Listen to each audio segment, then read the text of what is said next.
আসন্ন নির্বাচনে level playing field নিশ্চিত করতে সরকার সব ব্যবস্থাই নিয়েছে বলে জানিয়েছেন প্রধান উপদেষ্টার প্রেস সচিব শফিকুল আলম। এ সময় তিনি বলেন, নির্বাচন উপলক্ষে এখন যথেষ্ট ভালো পরিবেশ রয়েছে। বর্তমানে প্রার্থীদের যাচাই বাছাই চলছে। পুরোদমে নির্বাচনী প্রচার শুরু হবে 22 জানুয়ারি থেকে। ময়মনসিংহের এবি গুহ রোডে শিববাড়ি পরিদর্শনে গিয়ে তিনি এসব কথা বলেন।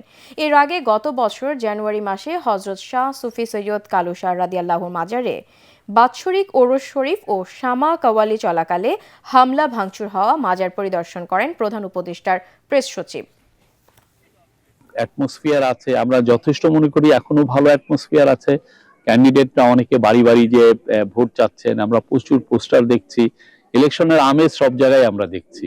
আর লেভেল প্লেইং ফিল্ড দু একটা কথা বলেন, বাট আমরা দৃশ্যমান কোনো এমন কিছু দেখছি না যে জন্য মানে কেউ বলতে পারবেন যে দেশে লেভেল প্লেইং ফিল্ড নেই। আমরা মনে করছি পুরোপুরি লেভেল প্লেইং ফিল্ড আছে।